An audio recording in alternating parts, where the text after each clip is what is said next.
Let's cross now to London. That news overnight that King Charles has been diagnosed with cancer came as a bit of a shock because we'd had those earlier assurances that his prostate issue was benign. However, we're now told that this is not the source of his cancer. We know too Princess Kate, she's now the Princess of Wales, Kate Middleton, she's home after 2 weeks in hospital with abdominal surgery. Joining me now, Talk TV Royal Editor, Sarah Hewson. Well, great to have you back on the show, Sarah. I tell you what, the Royals are making news for a lot of health woes at the moment, but this is really serious, isn't it? Yeah, and this was a shock announcement yesterday, Peter, because we'd seen the King last week walk out of hospital in London. We saw him just on Sunday walking to church on his Sandringham estate with Queen Camilla. And then yesterday evening, we got the news that he had been diagnosed with cancer. Look, we don't know what kind of cancer. We don't know the type of time frames involved in the treatment that he started yesterday as an outpatient. But we have had word in the last few minutes here from the British Prime Minister Rishi Sunak, who says thankfully the King's cancer was caught early, which will be reassuring to many, and that hopefully he'll be making a speedy recovery. He's going to be carrying on his state and constitutional duties from behind the scenes, so he'll still be meeting the Prime Minister, he'll still get his red boxes, he'll be holding Privy Council meetings to give royal assent to new laws, for example. What we're not going to do is see him out there in public.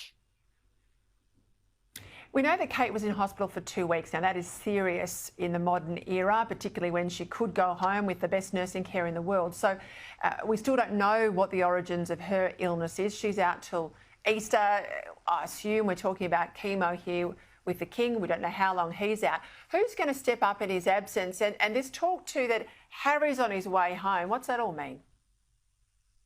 Yeah, Harry is on his way home. He was spotted at Los Angeles airport and he is due to be returning here to the UK at some point today to visit his father, coming on his own without Meghan and the children. I think that will be very welcome for the King. We've always been told that despite the split between Buckingham Palace and Montecito and the tensions between the two sides, his King's door has always been open and he wants his son back. I think it will be of great comfort to him.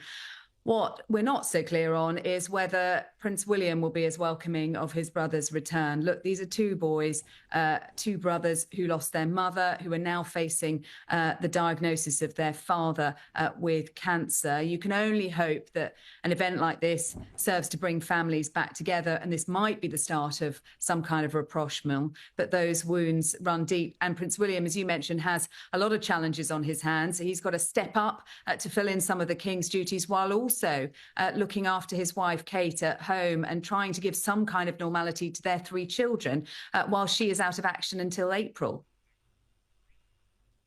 Sarah, that's comprehensive. We'll watch this closely. We'll speak to you again if there's more news. Thank you for joining us tonight.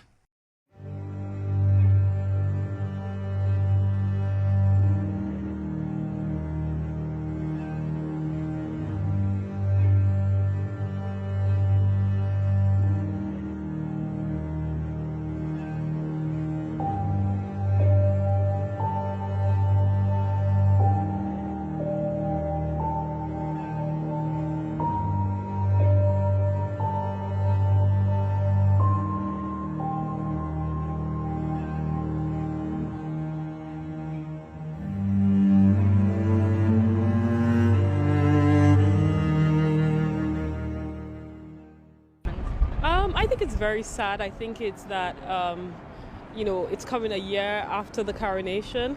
And so I think my thoughts are with him, with the family.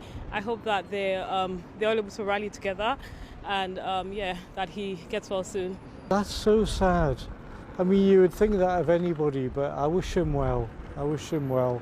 It's very sad, very sad. I wish to make a short statement. I know the whole House will wish to join me in expressing our sympathies with His Majesty the King following the news announcement this evening. Our thoughts are, of course, with His Majesty and his family, and with all wish to send him our very best wishes for the successful treatment and a speedy recovery following tonight's news.